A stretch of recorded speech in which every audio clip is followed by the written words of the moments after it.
बांकीपुर विधानसभा उपचुनाव में मतदान खत्म हो चुका है, लेकिन सियासी जंग अभी भी जारी है। वोटिंग के अगले ही दिन बीजेपी ने प्रेस कॉन्फ्रेंस कर जनसुराज और आरजेडी पर बड़ा हमला बोला है।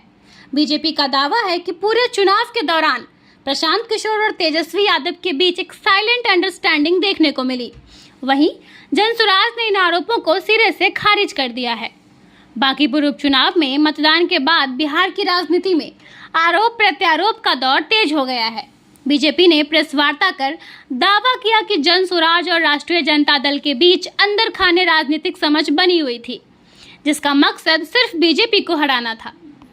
बीजेपी नेताओं का आरोप है कि चुनाव प्रचार के दौरान प्रशांत किशोर ने तेजस्वी यादव और आरजेडी पर अपेक्षित आक्रामकता नहीं दिखाई। पार्टी का कहना है कि दोनों दलों की रणनीति और चुनावी गतिविधियों से साफ संकेत मिले कि भाजपा विरोधी वोटों को एकजुट करने के लिए दोनों के बीच एक साइलेंट अंडरस्टैंडिंग थी।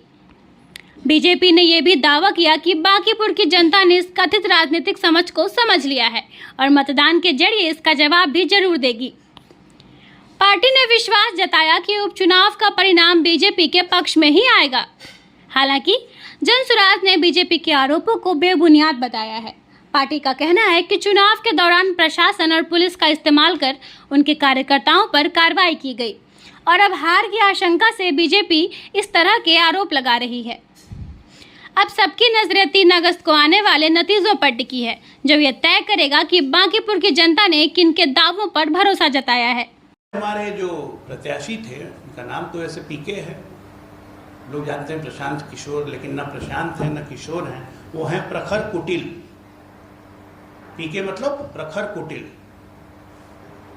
जब से जनसुराज की शुरुआत हुई, ये पदयात्रा करते थे, तब से ये बार बार कहते थे कि लालू जी के बेटवे मुख्यमंत्री बनी, तू लोग ना बनबा, जाके हर जगह ये बोलते थे। पूरे चुनाव में इस प्रखर कुटिल व्यक्ति ने कभी आरजेडी का नाम ही नहीं लिया। सोचिए कितनी साइलेंट अंडरस्टैंडिंग थी।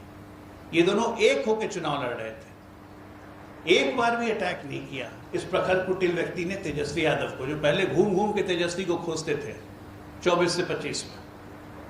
तो ये साइलेंट अंडरस्टैंडिंग है, तो इससे हमें कोई मतलब नहीं है। राजनीतिक प्रयोग होते रहते हैं, लेकिन इस प्रयोग का अंतगत्वा यही होता है कि जो पार्टी अपनी राजनीतिक जमीन खोती है, वो राजनीतिक वजूद उसका मिट जाता है।